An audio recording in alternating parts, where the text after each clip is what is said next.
Let's take a look at Zuko's skill tree and break down each skill he unlocked throughout his journey to becoming a firebending master. We've split it up into 3 separate skill trees: firebending attacks, firebending tactics, and non-bending skills. Let's get started. The first skill, fire streaming, might be basic, but it proves to be a fundamental element to his firebending throughout his journey. Again. So it's fitting that his next skill, Fire Kick, is sort of a variation on fire streaming, just with his feet. Drill it again. Moving over to the tactics skill tree, Zuko displayed a mastery over the ability to redirect fire attacks. Basics, Zuko. Break his root. While his fire kick is definitely useful, when Iroh was in trouble, Zuko proved that a powerful kick without fire could come in handy as well at the right moment.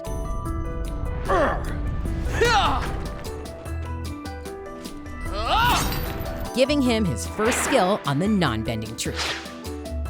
This next skill did take a little time for Zuko to understand. Prince Zuko, consider the safety of the crew. The safety of the crew doesn't matter. Finding the Avatar is far more important than any individual's safety. But after withstanding a dangerous storm with his crew, he learned the value of diplomacy. Where were we hit? I don't know. Look! The helmsman!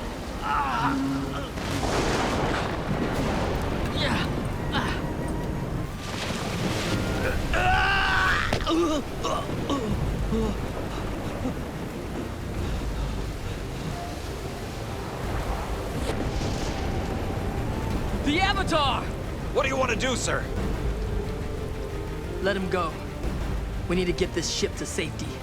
Continuing on the non-bending track, the next skill unlocked was a mastery of stealth, Have you heard of the Blue Spirit? which proved infinitely useful when Zuko needed to free the Avatar from General Zhao.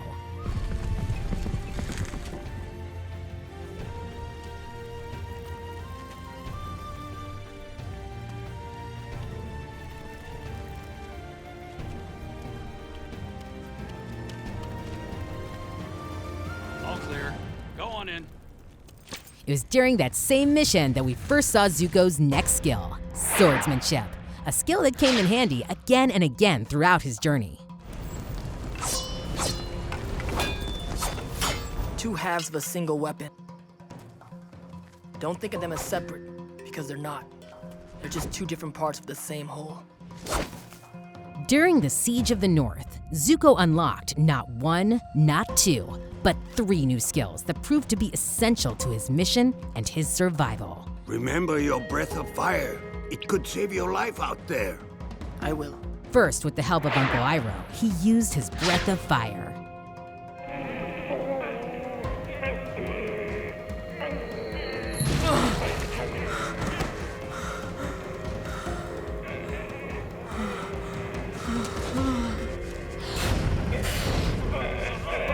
Next was a heat radiation technique that saved him from drowning.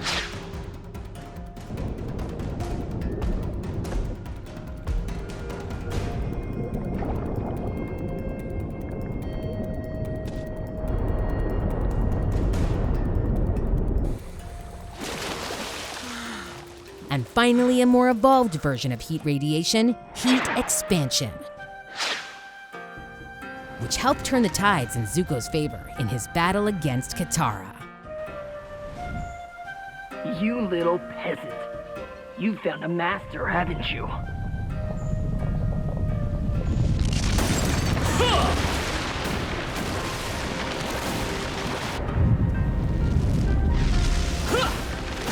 Shortly thereafter, Zuko found himself in battle with his sister and her crew, where he displayed 2 new skills on the firebending tree.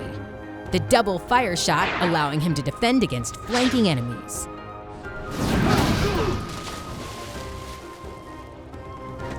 And his fire daggers, which is fitting for Zuko thanks to his skill with handheld blades.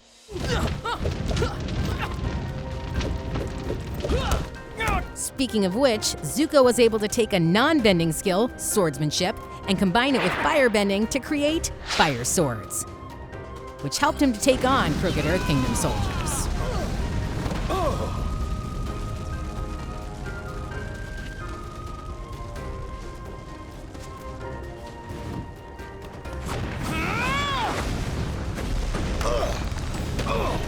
With the help of Uncle Iroh, it was time for Zuko to take on his most advanced and most dangerous ability yet: redirecting lightning.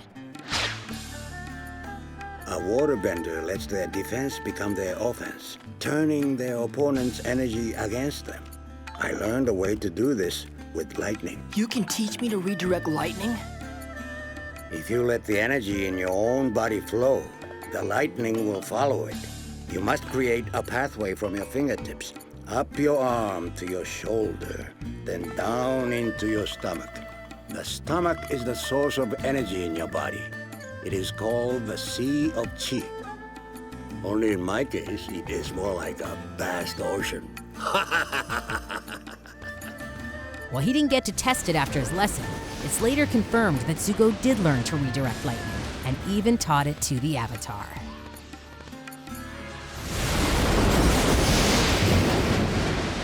His next skill is not what you'd expect, but one he was desperately in need of.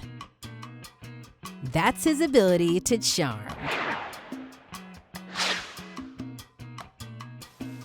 Close your eyes and don't peek.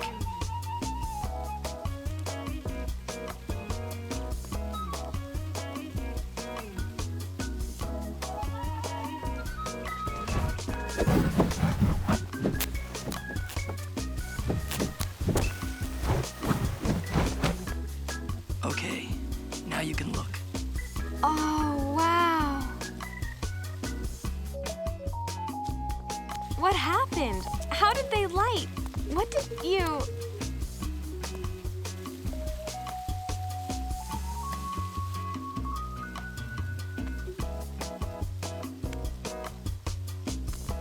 I brought you something. It's a coupon for a free cup of tea. Lee, this is so sweet. Don't thank me, it was my uncle's idea. He thinks you're our most valuable customer. All right, we're gonna give him that one, but it could still probably use some work. And here's another surprising skill. Zuko and his friends turned out to be absolute beasts at beach volleyball. See that girl with the silly pigtails? When she runs toward the ball, there's just the slightest hesitation of her left foot. I'm willing to bet a childhood injury has weakened her. Keep serving the ball to her left and we'll destroy her and the rest of her team. Dismissed.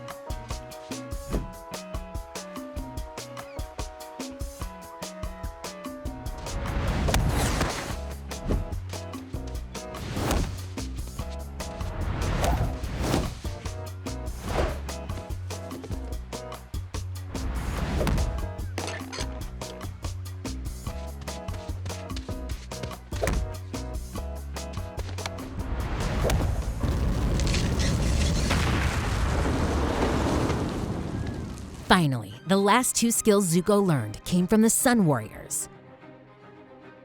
First, he learned the traditional firebending form, the Dance of Dragons. Let's follow the steps of the statues. Don't you see? These aren't dance moves. These statues are giving us a lesson. I think this is some kind of Sun Warrior firebending form. This better teach us some really good firebending. But most importantly, after Zuko realized he couldn't use his anger to fuel his firebending anymore, that's when he learned a new technique that would fuel his firebending for the rest of his life. The original technique of firebending, bending from passion. Yeah, it's like the sun, but inside of you. Do you guys realize this? Well, our civilization is called the Sun Warriors. So yeah. That's why my firebending was so weak before. Because for so many years, hunting you was my drive. It was my purpose. So when I joined you, I lost sight of my inner fire. But now, I have a new drive. I have to help you defeat my father and restore balance to the world. This was the one skill he had been missing for his whole life, but with it, he could apply it to all his other techniques and finally become a true, traditional firebending master.